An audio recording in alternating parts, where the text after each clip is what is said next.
Hello everyone, welcome back to Fate Grand Order. I'm fairly certain the new event has started today. Okay, well, let's see, the murder at the Kogetsukan. So, murder at the Koketsukan. Event quests will be released on a daily schedule. Clear part 8 of the main quest to vote in, deduce the true culprit of the murder at the Koketsukan. If the true culprit of the main quest receives the most votes, we'll distribute 10 Saint Quartz as an additional reward. Deduce the true culprit and cast your vote on the official site. Can't we all just look up who it already was and, like, choose them? The criminal must be mentioned early in the story. Oh, is that a Sherlock Holmes quote? Or rather, the guy who wrote Sherlock Holmes? Have you ever seen a face where you oughtn't to? A stain on the ceiling, or the wood grain on a wall, or even a scuff mark on a desk, perhaps? You have, eh? That is certainly no surprise. It is human nature to seek patterns, to find meaning and make connections, whether real or imagined. To be quite frank, this is all a mistake, an illusion, a mismatch owing to human perception. It's fiction. We made this one up. Not this time. No way. It's fiction. It's a made-up tale. People inevitably favor their own thoughts and ideas over anyone else's. To be human is to be forever out of the reach of true objectivity. Now let me tell you the tale of a curious group of people and their subjective mistakes. This is a tragedy of two families. One that may have begun when bonds were mistakenly believed to exist among those attending a certain gathering. Murder at the Kogetsukan. I love that chapter name. Oh? This place is fancy. Are you okay? Huh? Steph, no? Did you hit your head or something? My name's Juliet. Juliet Violet. We go to the same college, remember? We eat lunch together every couple of days, maybe hang out once a week, you know, friends. You ditched class so you could come with me on our 4-day family trip, remember? Huh, looks like none of this is ringing a bell, huh? Do you even know what the date is? I know it's May 2019, I know it's May 2020. Are you sure you're okay? You got the month right, but you're off by a whole year. It's still 2019. See, this is why head injuries are so scary. You appear to have a mild case of amnesia. Well, then I shall introduce myself as well. My name is Hawthorne. I'm the Violet family's doctor. I think I've been at this for about 20 years or so. I'm afraid my memory isn't what it used to be, much to my chagrin. Is Tanner gonna be okay, Doctor? Their condition doesn't seem to be serious, but you can't take head injuries lightly. One can seem to be in perfect health one day, then collapse the next. As a doctor, I'm afraid I can't give them a clean bill of health just yet. If they start to feel bad again, make sure you call for me at once. Oh, good, you're awake. Are you feeling all right now, Tanner? Is that all you've got to say, Kane? You're the one who hit them with that ball in the first place. Oh, yeah, I guess I did, huh? Sorry about that. Everything good now that I've apologized? Great. Then I'm going back to the game. I'm sorry about my little brother. You'd think he'd finally grow up a little now that he's in high school, but nope. High school? That doesn't seem right. It's okay. I'm gonna play along. I probably should have been paying more attention. If you say so. You know, for a moment there, you look like you've seen a ghost or something. You've always been good at finding the silver lining. I see. By the way, where are we again? Uh-oh, you might have had it worse than I thought. This is the Kogetsukan. You're here with my family on our... Ara. Oh, good. You look like you're all right. Hello, Eva. I was so worried after I heard what Kane did. I'm so glad to see you fine. I see you're here too, Harriet. I must say, you both look especially beautiful today. Maybe that's because I just got out of the bath. Who are those two again? That's my mom and my little sister. I thought that would be obvious. Maybe there's not as much family resemblance as I thought. Why don't you go to the bath too, Juliet? It's really spacious. Maybe later. Now, you mustn't let your appearance slide over something like this. Haven't you noticed your hair getting sticky from the ocean breeze? Not really. It's not like I've been to the beach.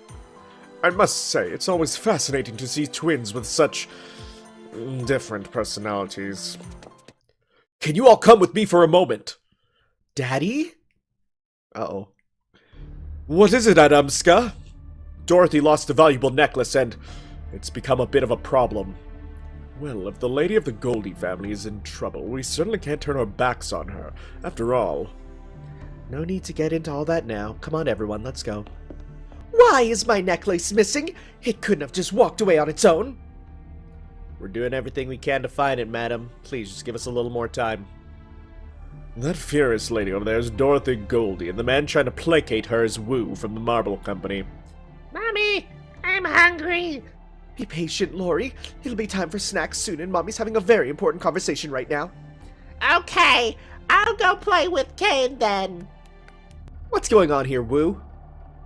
Oh, hey, sis. I'm afraid we got a problem on our hands, you see. That dignified-looking woman over there is Anne, the vice president of the Marble Company, and the girl we saw earlier was Lori Goldie. I see. So Miss Anne's necklace went missing in the bathhouse. Weren't you standing guard over the bathhouse then, Wu? I can't do a tiger voice. I can't. Yeah, I was. I can promise you that no men went in and out while I was keeping watch. In fact, nobody went in after Miss Dorothy left. Then you must have taken my necklace. Well, let's have it. Please calm down, Miss Dorothy. Could you keep it down? I was having a great nap until you woke me. Oh, Morris, can't you be a little more polite? Mo? Huh? Who the hell do you think you are, talking to me like we're buddies or something? You want a piece? I'm sorry about that. They're still a little loopy. Huh? Oh, right, you brought them here. Not bad. I guess you pass. You're one to talk, seeing how you slept most of the way here. What did you expect? I was busy living it up all night. So what is this person to you anyway? They're a friend from school. I wanted someone outside our family to be here so that I didn't end up suffocating. Are you all right, Morris? Oh, Mr. Aaron. I'm fine, Pops. Good, good. For a moment I was worried something had happened to you. That's Aaron, the head of the Goldie family. And you've met Morris, his son. Every time it's the son. You're such a worrywart, old man. Don't worry, I'll be taking over soon. Just relax and enjoy that whiskey you've been saving. I can't say I approve of the way you've disappointed your bride, though. Bride? I'm sorry, but I don't want to explain it again. You'll see soon enough. I'm not saying this just to clear my own name, but the three of us have airtight alibis. Juliet, Tanner, and myself are all in the same room. We can vouch for one another. Since there's no question of their guilt, why not let the two of them handle the investigation? Well, I guess that'd be better than me looking into it, since Miss Dorothy obviously doesn't trust me anymore. Are you sure you'll be okay, Juliet? You're such a worrywart, Daddy. I told you I'm fine. Now what's the big idea, Doctor? Oh, just a little unorthodox treatment. I thought it might be a good way for Tanner to rehabilitate the memory, you see. You know, that's a good point. Alright, tell me, Tanner. How is your memory doing now that you've met everyone from both families? What's the Marble Company? Not so well, I see. They're some of the most famous people in the business world. The Marble Company doesn't just own the Kogetsukan, they even own the island it's on, so you never have to worry about unwanted visitors out here. Of course, that also... Oh, was that supposed to be Juliet? Aw, shoot. Well, we're on the subject. Anne is the company's second in command. Despite his young age, Wu is one of the top 5 most powerful people in the company. Yes, I knew that everyone would be tired thanks to the early departure, so I opened up the women's bath first. I think we got here a little after noon, and yeah, we were all pretty tired. I'm glad that at least my mom and sister were able to freshen up. What about you, Wu? Did you ever take your eyes off the bath's entrance? What do you think?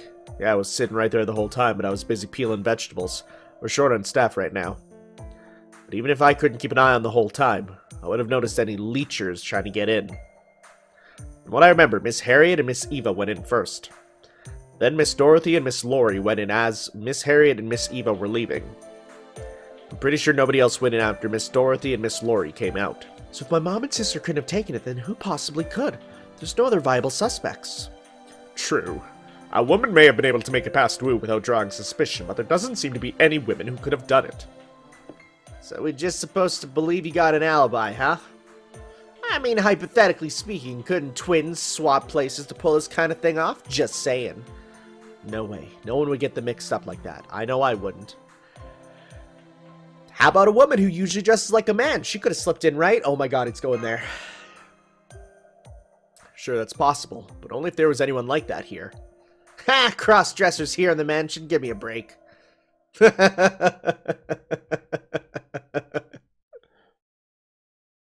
Huh? What are you looking at me like that? You think I stole it? Hey, no fighting. There's something down below. There's nothing up top. Let's see with that one. What are you... What the... You're a man? Well, who are you? Of course Morris is a man. This punk friend of yours is calling me a woman. Stop it, Morris. I told you they're... I don't care if they're your guest anymore. You and me outside now. I'm afraid I can't let you do that, Mr. Morris. Oh, hey, Chris. Thanks for... Wait, now you show up? You want to stop me, Chris? Fine, then. I'll just beat your ass first, then. Bring it. Then it seems you leave me no choice. My apologies. This might do it, or it might not. Oh, yeah, no, this is gonna do it. Yep. Ruled out as a matter of course. These are like the rules of writing good mystery novels, huh? I like it. Let me go, damn it! Forgive me, Mr. Morris. Damn, you're a lot stronger than you look. Ah, shit, now my right hand hurts like hell. I don't even feel like punching them anymore. Then the necklace may still be around somewhere, yes? In that case, I have an idea of where it might be hidden. That necklace isn't just gonna turn up that easy. I found it. It was in the back of the drawer. Just like that! Yes, that's it. Wonderful. But that's strange. I don't remember putting it in there. Aw, man! I knew it! Lori? I thought I hid it very well, but you found it in no time. This sucks. Ah, you mean she took it? Why the hell I have to get punched for that? What was all that even for? That's enough, Morris. Shun it. I'm so sorry. I never thought my daughter would get up to such mischief. Pay it no mind. Children will be children, after all. Thank you for a great meal. Everything was really good, wasn't it? Huh? Oh, yes, it was. Just take it away. Trying to cut my steak hurts my hand. I do apologize for that. Shall I cut your steak for you, then? Get lost! Damn it, how'd this end up happening, anyway? Once the engagement between my son, Morris, and Violet's daughter, Juliet, is finalized, the alliance between our families will be sealed. Surely there can be no better cause to rejoice than that. Engagement? Don't make such a big deal out of it. That's what this whole trip was for to begin with. Oh? Huh, that's strange. All of our guests should be here already. Good evening, distinguished guests of the Kogetsukan. I do hope you'll forgive me for the intrusion. I rang the doorbell first, of course, but when no one came to answer, I thought I would let myself in. Who are you? People don't just stumble across this place. I believe Mr. Goldie, or perhaps your superior, can answer that. They arranged for me to be here, after all. My name is Sheringham, a detective of some renown. I've come here because I've sensed a case afoot. A detective? Why don't you go and bring a detective here, Pops? A fair question. I suppose you all have the right to know. I just realized they're called the Goldie family because their hair is all blonde. Huh. The truth is, we've received a threatening letter while I was putting this marriage proposal together. It said simply, call off Morris and Juliet's engagement or the Goldie family will suffer the consequences. Seriously? First I've heard. But so what? You get threats all the time, right? What's got you so spooked about this one? We kept this proposal strictly between our families. Not even my most trusted executives know about it. Do you understand what that means? So you're saying whoever wrote that letter is here? I was just wondering what to do about it yesterday when Mr. Sheringham contacted me. Indeed, I told him I might be able to assist with any issues he may have arising from his son's engagement. You have my word that I will uncover whatever may be happening here. I am a great detective, after all. Hey, it's better than Benedict Cumberbatch. 2019, huh? It's weird to see that year up there. Wait, holy crap. That was yesterday. Senpai, you're awake. Thank goodness you're all right. Oh. Mash. You are still Mash, right? Yes, I'm still Mash Curiolite. Why do you ask? Have you met someone else with my name? Or some other me with a different name? Do you not remember what happened? You were having coffee in the break room and I was having cocoa. We were having a lovely conversation when you began to stare at the moon outside the window. Then out of nowhere, you just kind of mumbled another crossover, huh? And passed out. Spilled your piping hot coffee all over yourself as well. Indeed.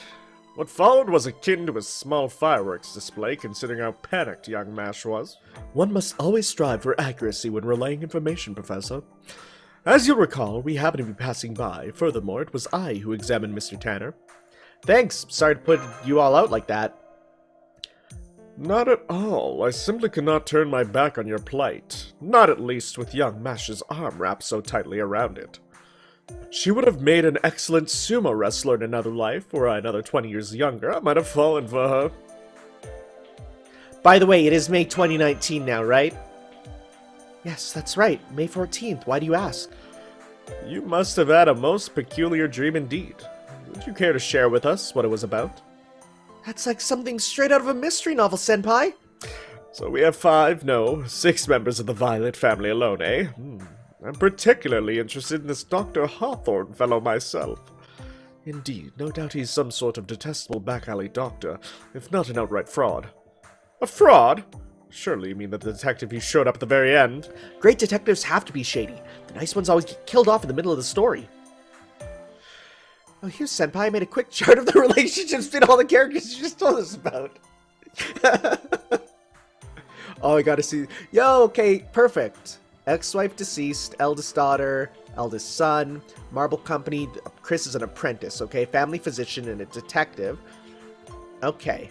Okay. Literally the Violet family and the Goldie family. Like, I didn't even put that together till now. Does this look all right to you? Well, that makes things super clear. These families were made up of familiar servants, but all their names and some of their genders were different. Is that correct? Yeah, it was real confusing, yo. That is far too intricate to be an ordinary dream. For one thing, did you even know the word Kogetsu beforehand? Nope. What is it? It means bright white moon. Okay. Isn't it some kind of old-fashioned word? According to the dictionary, it's an old Japanese word for crescent moon. A lot of Western-style country houses are given similar old-fashioned names. Given what we currently know, my hypothesis is that Mr. Tanner is picking up a signal of sorts. A signal originating from one who is witnessing these events in reality. We don't know who's broadcasting it, but you seem to have unwittingly turned it on, so to speak.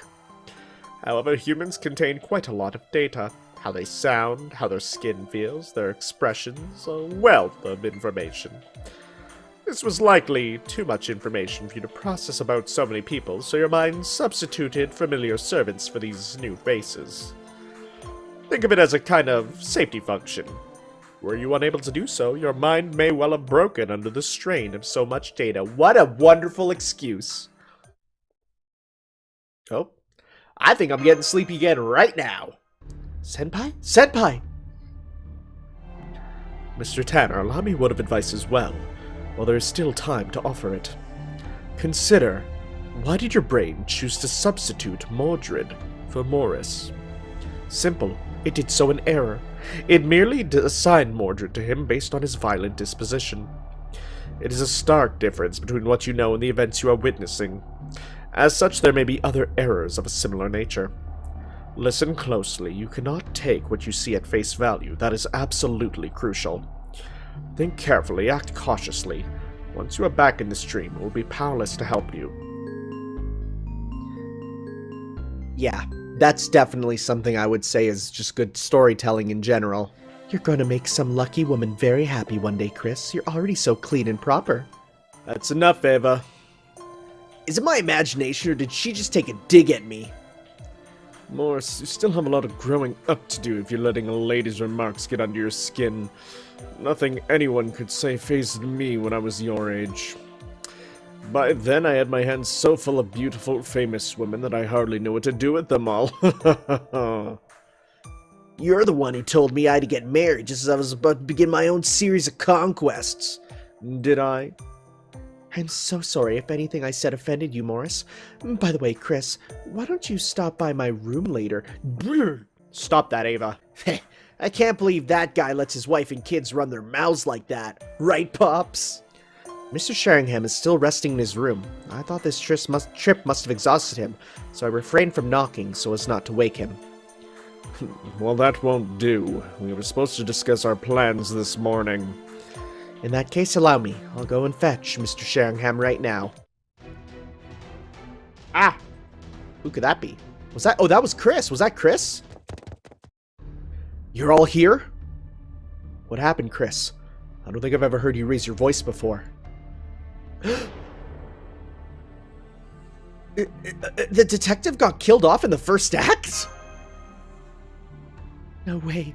Is he really dead also? Wow! CG art! Looks like he's been dead for some time now. I'll seal the area off and go tell the others.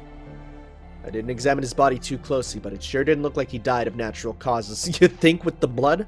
There might not be any point in asking, but do we know who saw him last? I wasn't technically the last to see him, but Mr. Sheringham did ask me to bring him some tea last night. Mr. Sheringham requested 2 teacups. It looks like there was someone else with him. I didn't get so much as a look at whoever was in there. Based on the way he acted, I thought he might be entertaining a woman, but I didn't give it much thought beyond that. I didn't think you were still so innocent, Chris. The only possible clue I can think of is that he requested a left-handed teacup. Oh! Not that teacups are normally left or right-handed, but the handles for the cups we use here at the Koketsukan are a little unusual. Huh! Mr. Sheringham appeared to be right-handed, so I think the left-handed one was for his guest. I don't suppose you were the left-handed woman, were you? How could you even ask me that, Morris? This is hardly a fit subject for a joke, especially now. Besides, I'm right-handed. How can you not know that? I've been your stepmother for 10 years. I'm sorry to ask this now, but is anyone here left-handed? I'll take that as a no.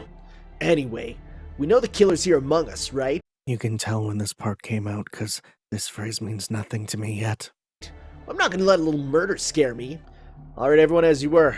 I hope you'll be able to relax and enjoy yourselves. Relax and enjoy ourselves? How on earth are we supposed to relax now? Say, Tanner, if you don't have anything better to do, would you mind taking over for the detective? I agree. Tanner's the right choice. Since they are not affiliated with either family, we can expect their judgment to be fair and impartial. He is pretty pale, but aside from that, he doesn't really look dead. If that's what you think, try checking his wrist. No, you're right. He doesn't have a pulse. Do you want to check his wrist too, Tanner? Aren't you scared? Of course I'm scared, but I also kind of feel like I'm partially to blame for his death. Given how much his body is cooled, I'd put his time of death around midnight. Of course, the cause of death will be more important than the time. What do you think, Doctor? Poison would seem like the most likely answer. Still, I can't tell what sort of poison or how it entered his bloodstream. Sorry to interrupt. It looks like today is going to be rather warm, so would it be alright if we moved Mr. Sheringham's body soon? Never mind that, Doctor. What about the poison? If the killer poisoned his food or drink, what's to stop them from doing the same to ours? I doubt there'll be any poison in the food as long as Wu is cooking. But if you're worried, I'll be happy to taste it first to put you at ease. What? How can you smile at that? If it is really poisoned, you could end up dead yourself. The Marble Company took me in when I was just a baby. Of course I would lay down my life for them. Alright, now that the autopsy is over, we should take Mr. Sheringham's body out of here. We can use the basement. It's a little desolate, but it's the best option we have. I'll take the body down there now. Hold it. Sir? Tanner and I can carry the body ourselves. But... Now, let's wrap the body up in a sheet and get it down to the basement. Mind taking the legs? Alright, let's go. Okay, is there any reason you separated Juliet from us? I feel like you pushed for that. At any rate, it's finally just the two of us. Oh, hey. Ah, don't tell me you were the killer. That's the only option. No, nothing like that. I merely wanted to talk to you in private. It's better if Juliet doesn't hear this, you see. I've known Juliet since she was a baby. Her mother and I go way back. Did you used to date? That's weird. Oh, wait. Oh, the mother. I'm guessing the Goldie and Violet families came across as typical members of the upper class to you. But they are, in fact, two of the oldest crime families in the country. I'm still a bachelor myself, but I care for those girls as if they were my own. In fact, one of them might be, you know what I'm saying. Sometimes I can't help but wish Juliet was as free-spirited as her mother. She agreed to a marriage she doesn't want purely to help her family. It really does grind my gears, Peter Griffin. And to make matters worse, well, you've met Morris. How do you think he will be as a husband? Think you'll make Juliet very unhappy. If Juliet ever ends up reaching out to you for help, I hope you will be there for her. It looks like they're arguing about something. Let's go see what's up. Let me just be straight with you here. Your sister's more my type, and I want you to trade places with her. That's not something you and I can just decide by ourselves. I just thought it'd suck for you if you'd already fallen for me, so I figured I'd bring it up early. Still, doesn't look like being blunt's your thing anyway, so I don't see you answering honestly regardless. Of course, if you're set on it, I don't mind doing it with you either. You're easy on the eyes. You're disgusting. Oh boy. What are you going to do about this, Tanner? Is that a ball I can kick? I wonder if he's got a gun! I'm going for a walk alone. I'm so sorry I told you this was just a family trip when I asked you to come along, Tanner. I thought he might be awful, but he's a little worse than I expected. Just a little? Just a little? That's your response? You're so silly. Usually you're really quiet, but today you're someone else. Thank you, Tanner. I feel a little better now. Did she just punch me? Huh? No, Tanner, you mustn't. Tanner? Tanner, hang in there. Did she punch me? I think she might have. That was when Juliet shoved you and you fell unconscious? How unfortunate for you. Still, it seems someone else was even more unfortunate. Still, what a tragic turn of events. I have a feeling I know who Professor M really is. Don't you agree, Sheringham? Oh, my apologies. I don't know how I got those names mixed up. Holmes, the great Sherlock Holmes, rubbed out in the first act. Not even I would have seen it coming. Oh my god, you're totally Moriarty, aren't you? Senpai, I've never seen the professor so euphoric before. I know, it's like he's rediscovered his inner child. Baratsu. Gesundheit? Egads! Ouch! That aside, something about Sheringham's death nags at me. It would make more sense had it been anyone else. What do you mean, Professor? Assuming that whoever made the threat is among the other characters, Sheringham's arrival must have thrown a wrench in their plans. Let's further assume that the culprit made a number of preparations in the Kogetsukan. Assuming they have done so, then murdering Sheringham puts our culprit in a bit of a bind, since they had not prepared anything for him in advance. Which means they must have made a mistake somewhere. Does that mean that Holmes' death was a spur-of-the-moment decision? Sheringham, Miss Curlight, I assure you I am very much alive. Come to think of it, there was a new development on our end while you were off in Dreamland, Mr. Tanner. I wasn't able to track down the Marble Company, but I did find two other corporations named Goldie Company and Violet Inc. They are both headquartered in a major American city, and I have vied for control over it for quite some time. The CEOs of the two companies are listed as Aaron Goldie and Adamska Violet. It all lines up perfectly. Though unfortunately, I was unable to find any information about their families. And this is really happening right now, not in the past or the future, in a singularity. Besides, not even I can get into the command room's mainframe. That is a black box if I ever saw one. Oh, sleepy time. Thinking about sleepy again. No hitherto undiscovered poisons may be used. That's what I'm thinking about. If no one there is left-handed, that tells us all we need to know about his guest. But couldn't the culprit just use their non-dominant hand to cover things up? Perhaps when meeting someone for the first time, yes, but you are unlikely to be able to hide your dominant hand from someone you've spent a deal of time with. With the notable exception of Sheringham, each of our character here belongs to his or her respective communities, factions if you like. You attended a meal where everyone was present, right? If there was a southpaw present who suddenly began using their right hand, someone would have said something. Would you? I don't think I would notice that. Given that did not happen, we can conclude that no one there is left-handed. I do so hate to nitpick, but what if someone there is secretly ambidextrous? It wouldn't have made any difference, Professor. An ambidextrous person, by definition, would have no issue using their right hand. But according to Chris, Sheringham specifically requested a left-handed teacup for his guest. Would this have been necessary if they could simply use their right hand? If you have an answer to that question, I'm happy to hear it. So my playing the devil's advocate only strengthened your case. Well, no matter. I do actually happen to agree with you. Do go on. Well, if one were to nitpick at my hypothesis, I cannot deny the possibility that Sheringham could have been meeting with Mr. Tanner. Then Senpai's the culprit? I was already asleep! It seems I may have touched a nerve. Not to worry, the possibility is extremely remote. I can't speak for your dream body's original owner, of course, but based on what you've told us, you wouldn't have had the time. What about the third party? Some mysterious character who's still hiding out in the Kogetsukan somewhere. No need for such intricacies, Miss Light. Occam's razor provides us with a perfectly reasonable explanation. Okay, I've heard that phrase before, but I'm gonna be real, I don't know what Occam's razor really is. Occam's razor. When faced with two possible explanations, the simpler one of the two is the most likely to be true. Okay. Okay.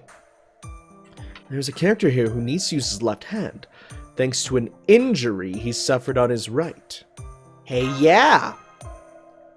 Morris. Given what Mr. Tanner has told us so far, we know that Morris is both distrustful and simple-minded, much like Mordred. It is no surprise that he would try to hide his meeting with someone who is now dead.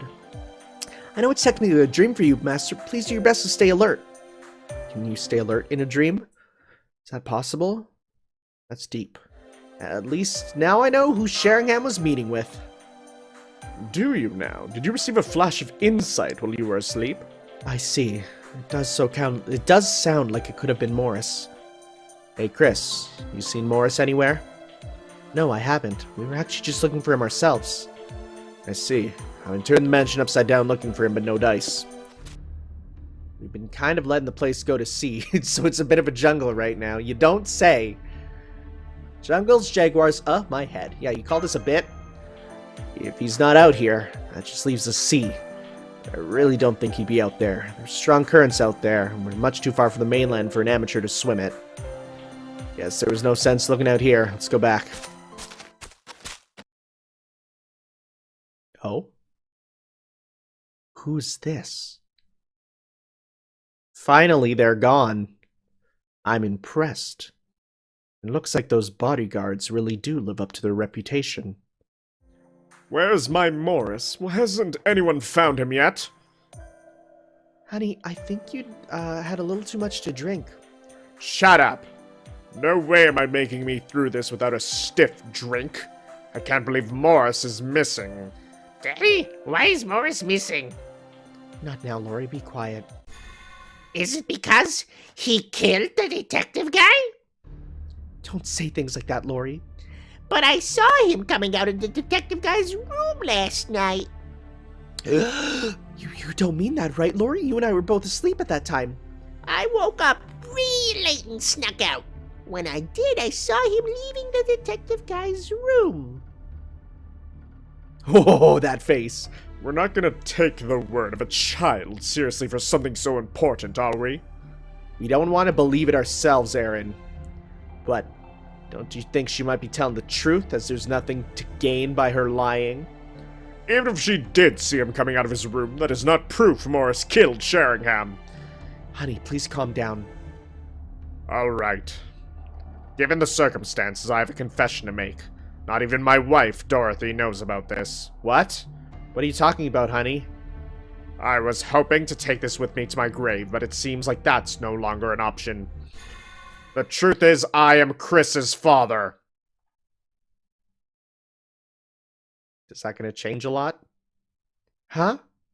Mr. Aaron?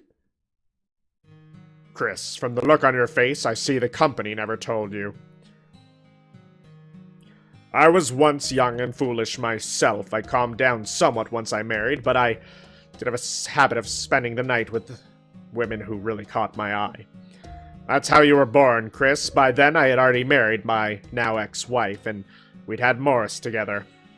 I couldn't take you in under the circumstances, so I asked the Marble Company to look after you. Of course, I agreed to pay for your upbringing as well. I had no idea. I was wondering with that fact that you are secretly kind of a blonde. Morris will, of course, always be the apple of my eye.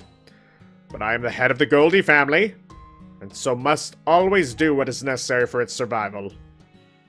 Hold on, if Chris is joining the Goldie family, then that would mean...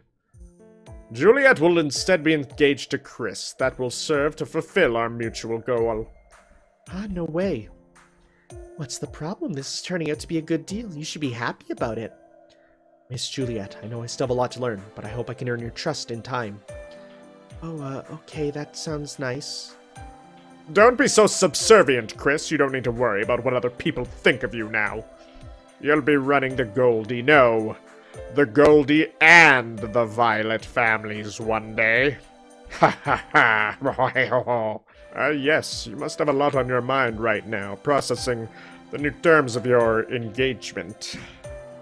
But I dare say this was a lucky break. I know I would much rather marry Chris than Morris, don't you agree, Tanner? Chris does seem to be like a good guy. Are you serious? Why are you all happy about this? What's wrong with you? I'm going to my room. Just leave me alone. Good grief. As long as I've lived, I still don't understand women. Still, she's right. I shouldn't have said that. I'll go apologize to her. I heard the whole thing. Pretty sorry sight. Is there something wrong with Chris? Oh no, I'm sure he'll make a great husband. Juliet knows that too. It's just not that simple. Then again, I guess it's that naivete of yours that tugged at our heartstrings in the first place. Huh? Juliet and I are just friends. Uh-oh.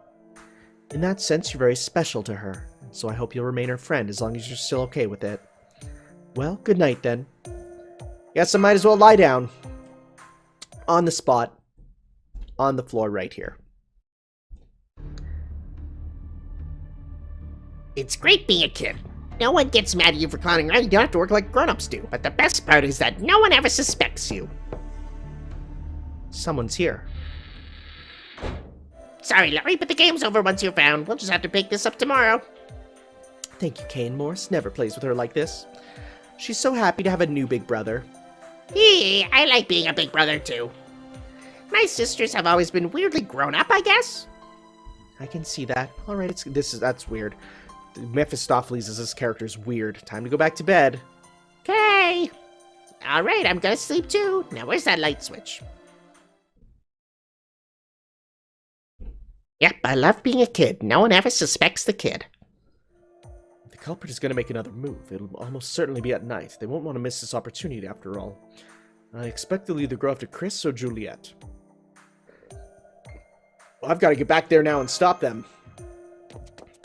Off to bed! Yeah, there we go. Senpai, stop. Please don't bang your head against the wall. It just starts smashing the head against the wall. You could give yourself a concussion. Trained already. Murder. What is it? Do you have any idea what time it is? I was having a really good dream, you know. Oh, thank goodness you're all right.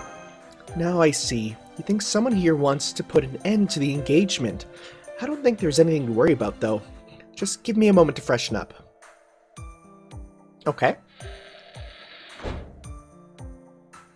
Oh, morning.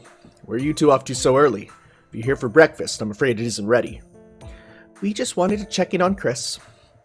Man, what a lucky guy he is. I wish I had a beautiful girl to wake me up. I think this was his room, right? Good morning, Chris. Are you up yet? No answer. Is Chris not a morning person or something? Aw, Chris is super murdered. That's strange. Then why would... Wait. Why is his door unlocked? Oh, dang. Wait. Whoa. What does that say? He wrote something in his blood. It's Danganronpa. He's dead. I'll go get Dr. Hawthorne.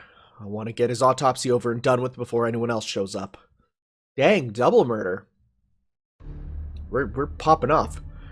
Alright, I just did a quick autopsy. I didn't see any major injuries, but I did find 3 small wounds. See that red spot on his right hand? It's a puncture wound, likely made by a needle. If the killer used a poison like, say, wolfsbane, it would be only take a single prick to paralyze the victim. The other red spot on his hand is likely a second needle prick, just to be certain he didn't survive. At this point, I can't say what kind of poison was used, but if 2 small wounds were enough to kill him, it must have been very strong stuff. Then why does he have a 3rd wound? Oh, I don't believe it's directly connected to his death. Take a look at the tip of his index finger. It looks like there's a little blood on it. Where did that injury come from? It would seem he bit his finger himself so as to use his blood to write a message on the floor. Well, mort is French for death, but I can't imagine why he would write that while he was dying. Wow. Wow, really? That's what you're going with, huh? Not the very obvious Morris? Well, whoever killed Chris must have been someone he knew well enough to let his guard down, right? On top of that, someone experienced enough to kill cleanly and quietly. You're the first one who comes to mind. Now I gotcha. You're not wrong. Well, let me show you something else then. Hup! Sorry, did you just shadow clone jutsu? How did you do that? It's an illusion. All I'm doing is moving fast enough that you can only see the after images. What? Wait, I thought this was taking place in a very clear, simple reality. I probably shouldn't say this in front of guests, but if I wanted to, I could kill everyone here in about the time it'd take you to snap your fingers. Oh, he could Thanos us. Oh my. Oh, but don't worry, I wouldn't actually do that. I gave up the assassination business a long time ago. Good point. I believe you, Wu. Huh? Looks like Chris left another message. Take a look at this. A pocket watch? It looks pretty old. It is. Sis gave it to him. He polished it every day. Always made sure it was in good working order, too. It stopped at 11:25 though when the glass is cracked. It looks like it's broken. Right. Chris took really good care of it, so there's no chance of it just randomly broken last night. Especially since it was built to last. I bet anything he broke it himself on purpose.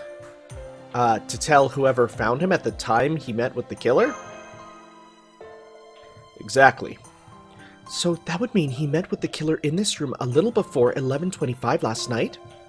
That will make everyone's alibis important to figuring out who our killer is. For my part, I was playing poker with Aaron, Adamska, and Anne last night. We started around 10 o'clock and kept going until about 3 in the morning. We did take a few short breaks, but nobody left the room for long. I was in my room with my sister around that time last night. Does that count, even though we're family? Oh, come to think of it, you got an alibi for that time of night too, Tanner. You were already completely passed out. How did you know that? Oh, that's easy. Our poker game was in the room next to yours. Hard not to hear you snoring. Please, Tanner. Okay, you've got to find whoever did this to him. Give it my best shot. Good choice of words. I have every confidence in you. Anyway, enough chit-chat. We should round up everyone and tell them what happened. Where's Anne? I don't see her anywhere. She's carrying Chris down to the basement, which is serving as our mortuary for now, I guess. She said she wanted to at least do that much for him herself. I see. Then Chris really is dead.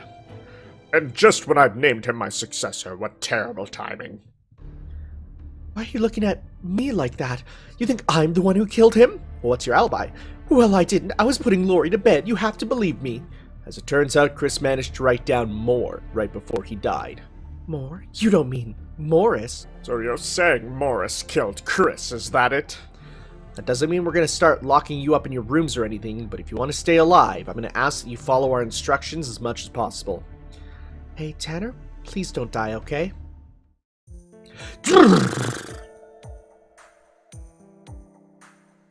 Oh, hello, Tanner. Can I ask why you're dressed like that? I just wanted to go for a little swim since we came all the way to this lovely resort and all. I doubt Wu would approve though, so I don't know what I'm gonna do. By the way, did anything unusual happen around bedtime last night, Miss Violet? Miss Violet? Well, that's a strange question. No, Mother turned in early last night. I think it must have been around 10, maybe 11. I'm sorry, I don't remember the exact time. I'm glad we could come to an agreement. Likewise, I too would be tremendously grateful for such a resolution. Thank you for coming with me to this. You must think I'm a terrible excuse for a father, offering my own daughter in a political marriage. I'm sure you have your reasons. It's okay, it's the truth. And while we're on the subject, I'll admit I'm a terrible leader too. I'm a coward. But it's because I'm a coward that I can tell which way the wind is blowing. I saw that if I didn't do something, the Violet family would have no future whatsoever. The point is, if all goes well, Juliet will be free. I'm sure you want that as much as I do. Now, if you'll excuse me, I need to think of a way to convince Aaron. Hey, you're looking kind of drowsy. Go ahead and catch some Z's if you want. I'll make sure to wake you up. It's a good thing there's beds everywhere. Else we'd be screwed. Welcome back, Senpai. What happened over there? By the way, is this woo person foreign? Come to think of it, I think one of the commandments in Nox's Decalogue was, no mysterious foreigner must figure into the story. I'm sorry, what in tarnation is Nox's Decalogue? The 10 Rules of the Golden Age of Detective Fiction. Monsignor Ronald A. Knox was a British clergyman, editor, literary critic, humorist, and detective story writer who himself laid out nicely, with a gentle wit, the 10 rules that guided detective fiction in its so-called Golden Age. They appeared in the preface to Best of Detective Stories 1928 to 1929, which Knox edited. I think he was mostly joking.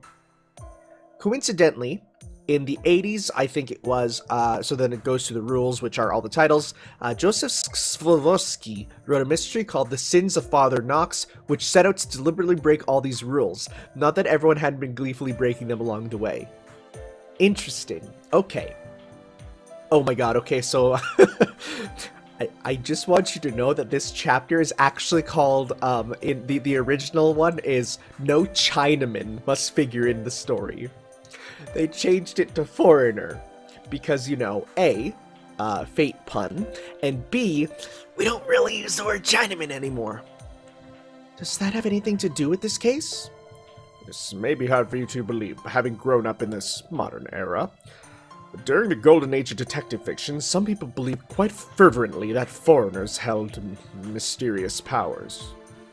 I have no way of knowing what Knox may have truly meant by that maxim, but thinking conventionally, I would think it means not to rely on beings with unknown abilities, foreign or otherwise, to connect your story's dots. In that sense, we can take Wu at his word and strike him from the list of suspects. No bland, uninspired case where just about anything goes would ever fall into the lap of a detective such as myself. At any rate, I'd like to focus on Chris's dying message. You mean the more he wrote in his own blood? Indeed, I can certainly understand wishing to leave behind an accusation of one's killer once death is certain. But we do not yet have enough information to be certain that Morris is what he meant to write. Though it is only 6 letters, that may have been too much to write out while he was at death's door. Oh, I'm getting woken up, guys. Getting sleepy again. It would seem we are once more out of time. Very well, one last word of advice. Now that Chris is dead, the game is well and truly afoot. Do not let your guard down. That is such a Holmes fraying. Holmes saying, I was going to say phrase and saying, and it morphed together into fraying. No accident nor unaccountable intuition must help the detective. Oh, look at that. Look at those beach alts. Come on and join us, Juliet. The water's great. Hey, just how old do you think I am? It's been ages since I just splashed around like that. Oh, is that so? Because it looks to me like you're just embarrassed to wear a swimsuit in front of Tanner. Oh, shut up and leave me alone. I know I'm not about to let the sun damage my skin. I'll stay under this umbrella and enjoy a nice little nap myself. I'm gonna take a nap, even though someone might be trying to kill us. Don't worry, you'll be fine with me here. I'll keep the whole family safe. That's true. I guess we'll be alright with you here, Daddy. You were never so much help, were you, Daddy? Harriet, just because it's true doesn't mean you have to say it. You and your sister are a lot alike, huh? You think? I know we're technically twins, but we're actually fraternal. I don't see much resemblance myself. Really? Personality-wise, I think she takes after Mother. They're both really free-spirited. I'm honestly kind of jealous. And you get your serious side from me. Sure, Daddy. Let's just leave it at that. I finally have you all to myself. Hey, you do know Adamska's right over there. Hey, personal space. Yo, you're so close. I can feel them on me. Oh, don't worry about that. Nobody's watching, and it's not like I'm going to cook you up and eat you. I've been wondering ever since you came along with us, what exactly are you to Juliet? We're just friends. Still singing that song, are you? There's no need to try and hide your true feelings now. Even if Morris does show up again, I'm pretty sure their engagement is off the table. Honestly, they're all so stubborn, especially Juliet. Still, that's what makes Juliet so special. She's earnest, responsible, and sensitive all at once. That's why I want her to be happy. As long as she truly loves her partner, doesn't matter what sort of family they're from or what their gender is. Hey, progressive. But if you're interested, I'd be happy to entertain you myself. That's my peener. Tanner! Ah, there's a dead body over there. Oh, really? Again? Those clothes, I think it's... Okay, that's far enough. Trust me, you don't want to get too close. Between the blonde hair and that outfit, I'd lay odds that that's Morris's body. All kinds of stuff drifts in the ocean currents around here. From the look of him, he must have been floating out at sea for a while. I couldn't stop you ladies from getting a peek, but I'll be damned if I let anyone else see this. But I need to be sure it's him. Look, I didn't want to have to say this, but when fish come across a dead body, where do you think they start eating it? Oh god, the face? I'll give you a hint. The parts that are the softest and easiest to bite off. I don't know where. The eyes and lips. Oh! I believe the cause of death was drowning, but the body did also have some rather ugly bruises. My guess is that he was pushed into the ocean from somewhere up high. Is there anywhere on this island that might have been done? Given the body's hair color, build, and other physical features, are indeed most likely Morris. The last shred of hope I was clinging to is gone. My son, Morris Goldie, is dead. With Chris gone as well, the only one left to succeed me is Laurie. At Amska, I've talked it over with my wife. What do you say to an engagement between my Laurie and your Kane? Engagement? Are you serious? I was hoping you'd say that, Aaron. That sounds like an excellent idea to me. Slow down. Laurie's still just a child, and there's no way Kane can take over for the family. Don't be so old-fashioned. We wouldn't have gotten them married right this instant. The important thing is that we promise to marry them in the future. I don't mind marrying King. You say that now, but you're still so little. We can reconsider what to do about the engagement once Laurie has come of age. I'm fine with that. I don't really get what's going on, but I'm fine with that. Dinner was great, wasn't it?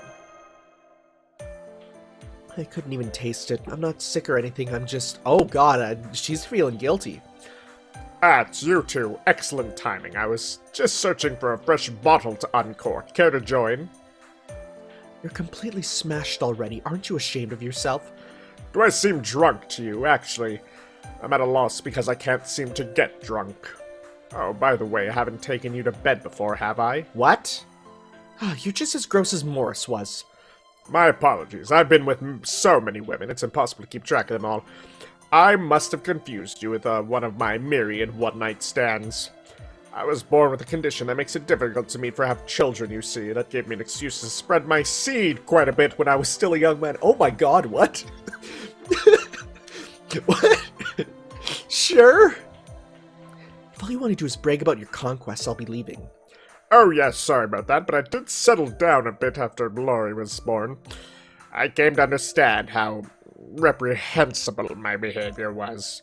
Hey, Tanner, why don't we go get some night air? Oh, cliff, huh? Taking me out to a cliff. Wow, full moon, it's beautiful. Hey, yeah, it's so bright, it's almost dazzling. Yo, CG? Even if I had ended up married to Morris, I think I could have handled it, just knowing that you were there for me. Yo, would we cuck, Morris? The engagement may be over now, but I'm grateful to you for everything. Thank you, Tanner. Hey, can I tell you something else? Nah. I'm starting to get sleepy. I'm sorry, it's hitting me. Oh, there I go. Huh, what's wrong? Tanner? Tanner? Romantic moments on the beach. Was that your way of getting ready for summer, Senpai? Oh, hey, it's coming up. No, that was nothing like that. Remember, this is not Mr. Tanner's story. Oh, right. A full moon, eh? Huh, why is that interesting? I'm afraid that we'll have to wait, Miss Carrie-Light. First, I need to ask Tanner something. Did you notice or feel anything odd before you passed out? I believe we can rule out Juliet as a suspect in this case. She would not need to feign concern about you while you two were alone after all. Oh, geez, am I wrong? Senpai? Well, now, it seems he's finally reached the point where he simply falls asleep without any premonitory signs whatsoever. Speaking's hard. Of course, if Tanner's still falling asleep, that must mean the person he's inhabiting is still alive. At least we can be happy about that. Wouldn't you agree, Detective? My apologies, but there's something I need to take care of immediately. Do hold down the fort while I'm gone, will you? Huh? Holmes? I fear I truly don't have the time to explain right now. Feel free to direct any questions to the professor. The full moon, eh? Quite so, Professor. Then you know where Holmes went, Professor? You both mentioned the full moon. He's not planning to go there, is he? No, Mash, don't be silly, though I imagine Holmes might find the notion amusing. I'll explain about the moon in due time. Unfortunately, Tanner was only awake for a short while this time, so we were unable to warn him. That's true. There was something I wanted Senpai to look into as well. Oh, and what might that be? Well, nobody's come out and said it, but it sounded to me like Anne might be Chris's mother. Huh. Yes, that certainly seems likely. One could tell as much from her behavior. Yeah, that would make sense. I imagine Aaron must have entrusted Chris to the mother after refusing to take him in himself. So then Anne lost her son, too. We have to solve this case quickly before anyone else dies. Is there anything else, Professor? There is indeed. Chris's dying message, though there may not be much point in bringing it up now. At any rate, assuming this message was indeed meant to point to the killer, we cannot assume he would simply write the killer's name. A defining attribute of the killer would more than suffice. Personally, I think he meant to write Mom. Oh, ho ho! Mom? But how would that point to the culprit? It may not be a complete message, but it's also only 3 letters, making it much easier to write out than a full name. Though it's unfortunate, Chris evidently failed to finish writing that, given the false impression that it was actually more. Mom. Wait a minute, if Chris was talking about his own mom... Does that mean Anne is out to kill Senpai right now? Excuse me, Tanner. Could I have a word with you? What's this about? Don't worry. This'll only take a moment. Ooh! The detective must not himself commit the crime. Yeah, okay. Good, you're awake. I apologize for getting a bit rough with you earlier. Yo, what is this place? Wu found some strange powder on the table as he was cleaning up last night. I figured someone had attempted a poisoning, but we needed to find the victim before we went searching about for the poisoner. Sis and I split up to see how everyone was doing, and she found you looking sick. We needed you to throw up as quickly as possible, so as I said, I'm afraid I had to get a bit... Oh, she just punched me in the gut. Okay. It doesn't look like there are any after effects, so it might have just been a sleeping pill. But even a sleeping pill can be dangerous. If you'd been taking a bath when it kicked in, you'd be dead. Okay, it's the day. Oh, good morning. You look awful. Did you get enough sleep last night? I tried, but I woke up real early. Well, at least you look better now that you did than you did when we said goodnight. Oh, by the way, don't you dare tell anyone about last night. Oh! So you want to keep it our little secret? Look, just forget it ever happened, okay? The doorbell? But we're all here, aren't we? Is it Morris? Is that our ride? Definitely not. My people would never ignore my orders. I'm back, and I've got bad news. I hate to tell you this now, but Sheringham's body is missing. I didn't think he would die there. What's the meaning of this, Anne? Are you saying Sheringham is the one behind all this? Wait a dang second. We carried him down with Dr. Hawthorne. If Dr. Hawthorne was the one who checked it. And when we went down, he's like, can you please take the legs? Dr. Hawthorne knew he probably wasn't dead. Alright, then let's use these last few hours we have to find the killer. That said, we can't bring the women and children along with us. In that case, I'll stay behind in case the killer comes back and tries to take hostages. Alright, we'll look over here. Thank goodness there was a hunting rifle around, though with my aim, I'm afraid it would be a little more than a security blanket. If you do find Morris, would you mind sparing his life? I at least want to ask him why he did all this. Gotcha!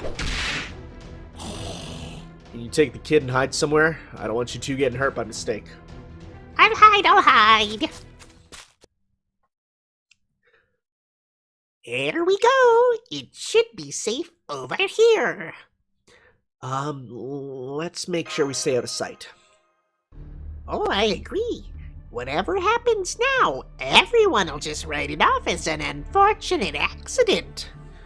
Kane, you sound different. I've been putting on an act up until now. This is the real me. Not even Father knows about this. So any last words before I kill you? Dying out here on a remote island all alone? Honestly, I almost feel sorry for you. Hey, wait, what? Well then, now seems like an opportune time to make my entrance. I simply cannot allow this to continue.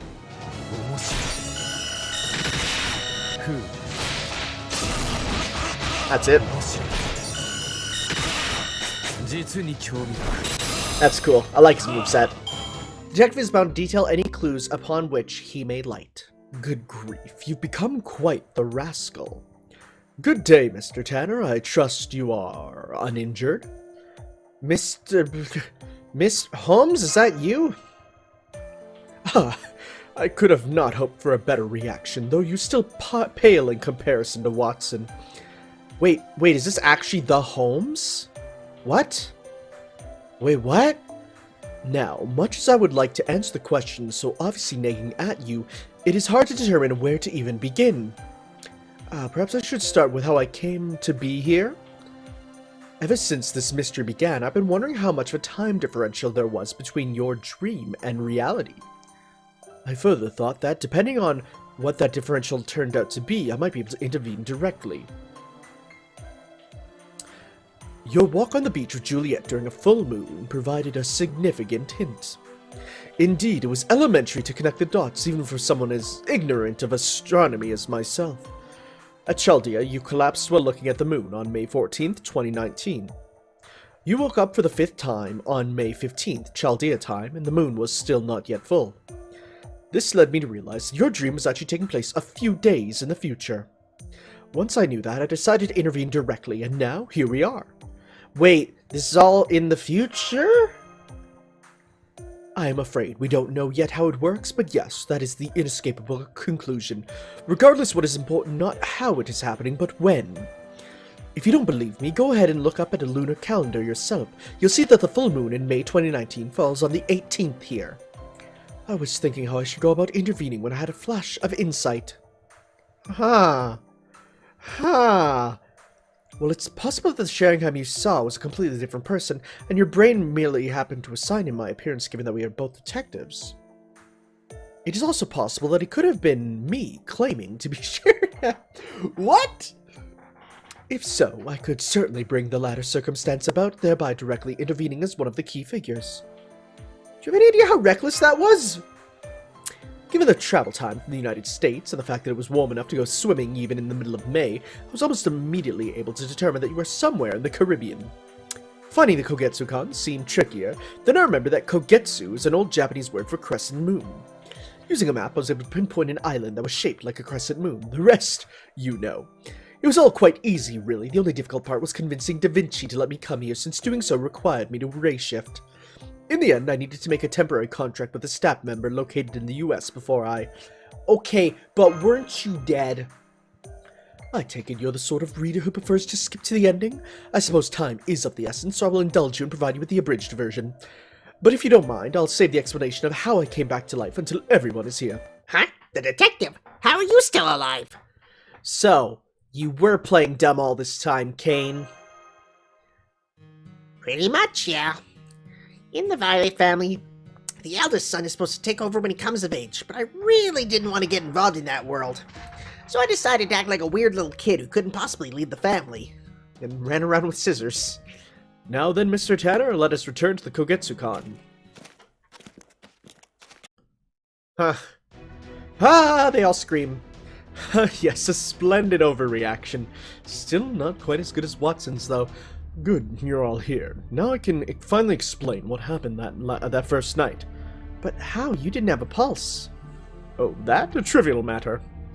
One need merely clench a ball under one's armpit to cut off circulation of that arm and temporarily halt one's pulse. Oh! Okay. It's an old trick now, but it was once a respectable medical technique known as pressure-based hemostasis. Of course, the arm can become necrotic if one keeps up for too long, but momentary use of the technique to fool laymen such as yourselves would not be cause for concern. Yes, I'm afraid I was in on it the whole time. I'm sorry for deceiving you all. Why would you do something like that? Dr. Hawthorne is, of course, the only medical professional on the premises. It was inevitable that he would be asked to perform an autopsy in the event someone turned up dead. So I made a deal with him on the first day. I promised that in exchange for his help faking my death, I would solve the case. I am quite good at solving mysteries once they present themselves. I'm afraid that even I cannot solve what has not yet occurred. Chris's room? What business could you possibly have here? Simple. Assessing his dying message. Given everything I've heard about him, Chris clearly possesses strong will. He was the sort of man who would carry out an important job even at the cost of his life. In my estimation, Chris believed he had completed his dying message by the time he passed, and was unaware that he had not drawn enough blood to finish it. But with this luminol powder, we can see exactly what he was trying to write down. Because it would go over the message. Whoa! Mom just changed into Mom! Oh? Right then. We have all the pieces of the puzzle now. Perhaps you could have begun to see the picture taking shape for yourselves now. Our killer had a single specific reason for killing Chris and Morris. Once you understand the motive, the killer's identity should become quite clear as well. But if you fail to recognize the motive, the killer's identity should still be clear. Allow me to offer a special hint for those of you reading this right now. Think back to each person's alibi during the time of Chris's murder. I have it written down. If you eliminate everyone who couldn't possibly be in the scene of the crime, you may find it easier to deduce the culprit's identity than you think. I assure you there'll be no new information in the case of the murder at the Kogetsukan, so take some time to consider the evidence. But do keep one point in mind while you deliberate. There's been a peculiar phenomenon at work here from the beginning, distorting your perceptions. The Watson must not conceal his thoughts from the reader. I guess we're the Watson. Makes sense. So, Chris was actually trying to write Mom. Did you kill him, Anne? No, I didn't. I never told Chris that I was his mother. Oh, that's confirmed. We can tell from Chris's response that she is telling the truth. He died without ever knowing who his mother was.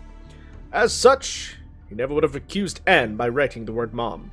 Perhaps a victim's dying message is not sufficient proof. Very well then, let us take a more roundabout approach. If we all remove the other possible suspects via the process of elimination, I'm certain none of you will have any objections. Let's start by winnowing down, that's a new thing, our suspect pool. The poker players at the time can be excluded. Yep, they're out. Does that include me? Naturally. What's important is the fact that you can all verify each other's alibis. Guess that means Tanner's alibi is solid too, since we could all hear their snoring in the next room. Then leave 6 possibilities. 6? You mean 7, right? Why do you automatically get a pass? You did lock the outside doors and windows securely, did you not? If I had forced my way into Chris's room, surely you would have seen some sign of that. You got an answer for everything, don't you? Fine, 6 it is then. Tell me, Kane, what is your alibi for that night? Laurie and I were playing hide and seek then, weren't we, Laurie? I snuck out of bed to hide. Oh, she snuck out of bed. Okay, maybe not then, huh? We got caught sometime around 11:20. Children or not, I believe we can take them at their word. That accounts for their whereabouts. This brings our suspect list down to 4.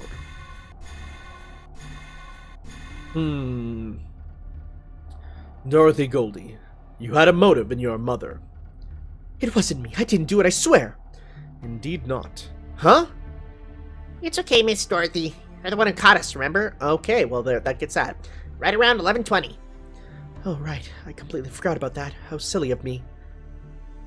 Kane told me that there was a grown-up who could verify his alibi. That was you when you came to find Laurie. That leaves us all with 3. Juliet's got an alibi too, so it couldn't be her, right? Yes, that's right. She also has someone who can verify her alibi. I wish you had waited to say that. I have a method for this, you know? At any rate, that leaves us with two, but enough suspense.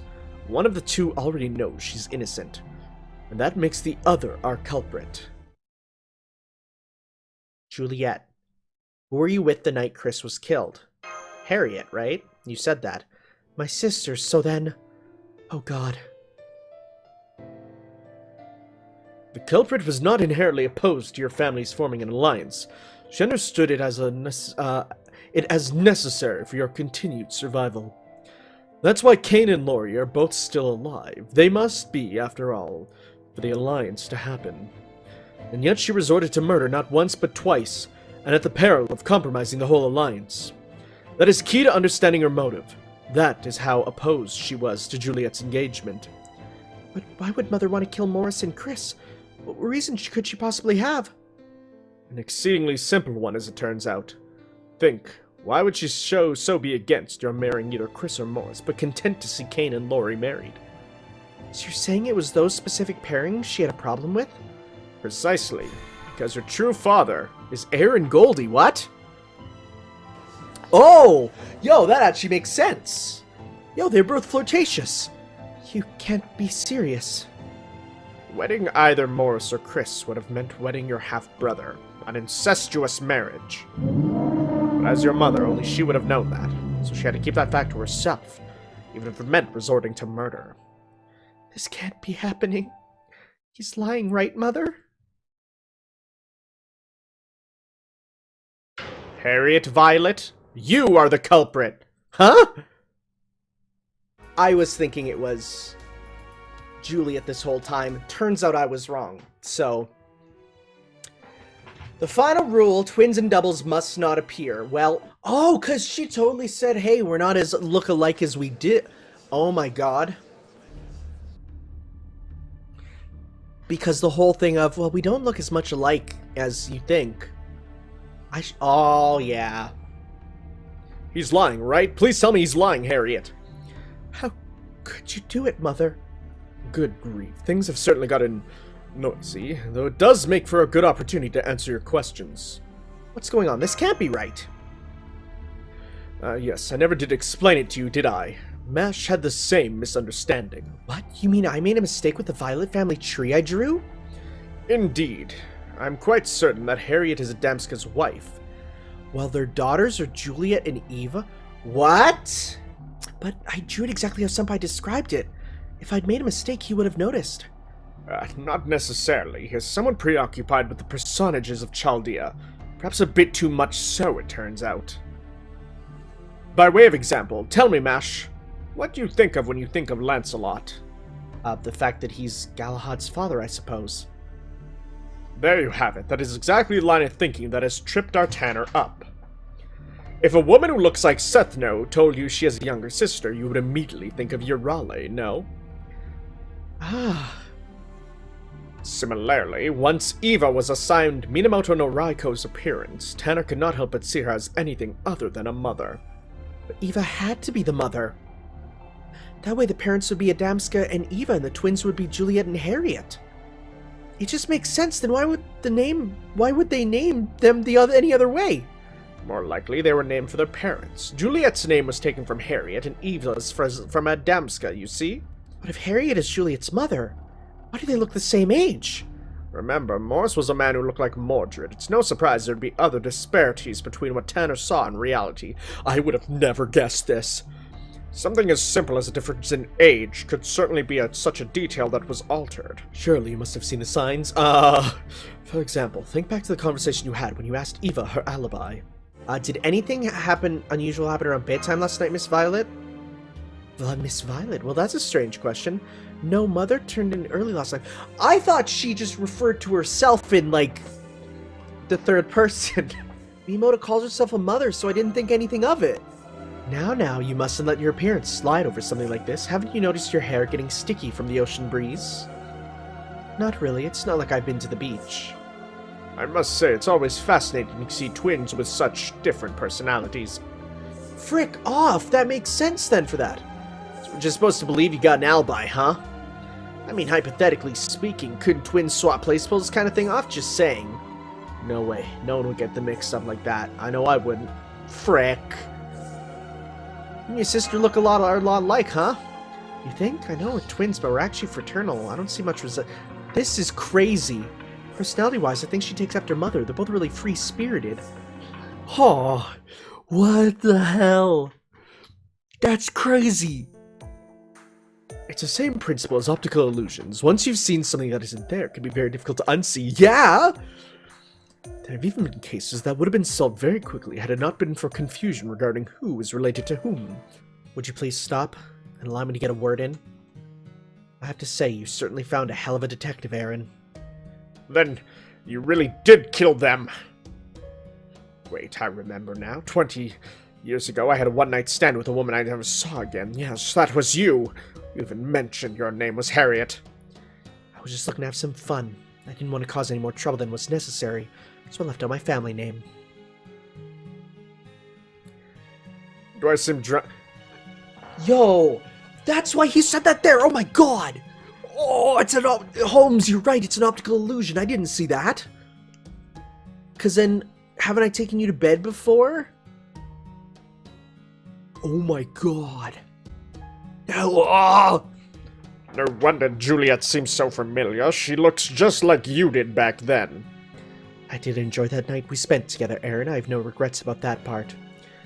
But I didn't find out until later that I'd become pregnant with Juliet and Eva as a result. By the time I had, it was already too late. My parents had promised me to Adamska. I had little say in the matter. I already knew we were pregnant when we got married, Harriet. You have nothing to feel bad about. Thank you, Adamska. I do so adore how understanding you are. But I just couldn't tell you or my parents who Juliet and Eva's father really was. If I had, my father would have been so angry he would have started a war with the Goldie family. But I never imagined a secret I decided to keep almost 20 years ago could lead to this. I thought they just played up her being more mature than the other as comedy. Harriet, what are you doing all the way out here? I have a favor to ask you. I want you to reconsider your engagement to Juliet. Huh? Where'd that come from? What's it matter to you? I'm sorry, but I can't tell you that. I don't get it. But okay, I'm fine taking Eva instead. She's more my type anyway. That makes sense now. I'm sorry, but I cannot let you marry Eva either.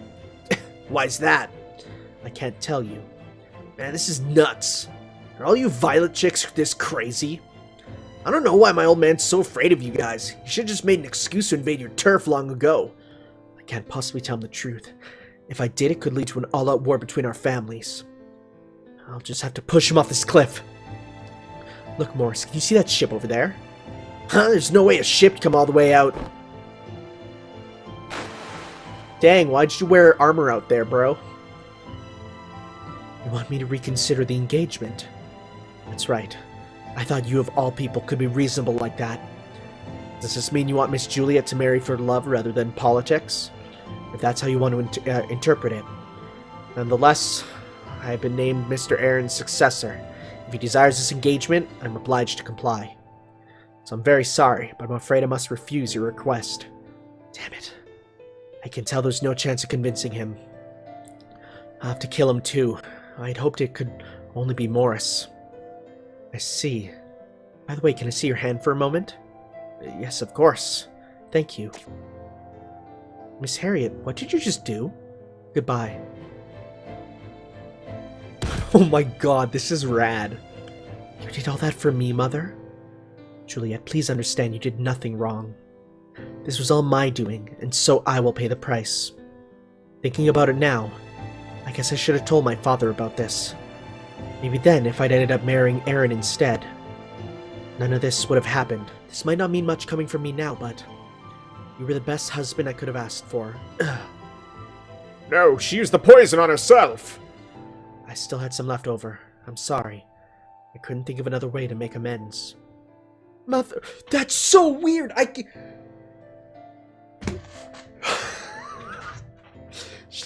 That's wild! Mother, wait, don't go! Goodbye. I'm sad that Morris is dead, but if I'd been in Harriet's shoes, I might have done the same thing. Okay, no, that's not an excuse. Excuse me, everyone. There's something I want to tell you. Kane, what's come over to you? Kane? I imagine whoever that body belongs to must have had a powerful reaction upon learning Juliet was engaged. Whether out of friendship, love, or perhaps pity, they must have wished to help her with all their heart.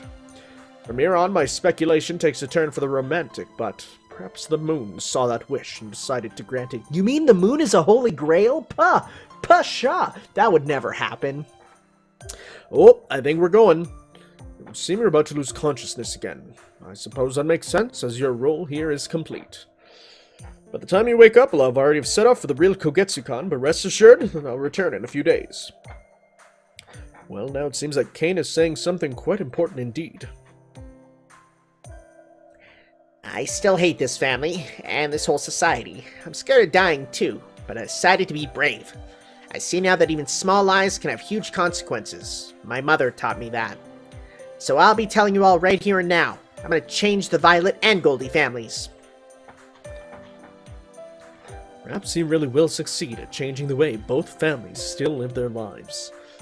That is no longer our concern. Alright. I do believe this is the last time you'll see these people, so if there's anything you've been meaning to tell a certain someone, now's the time. Something that body's true owner may have been waiting to say. Or perhaps even should say.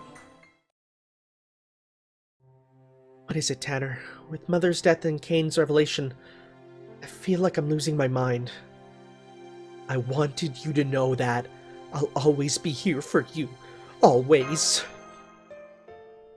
Where did that come from? And you're saying that now of all times? No, you're right. Now is exactly the time I need to hear that. You always know what to say. Thank you, Tanner. That means a lot to me. You know, I have something to tell you as... Oh, sorry, narcolepsy. It's hitting. Oh, it's hitting. Tanner, what's wrong? Are you alright?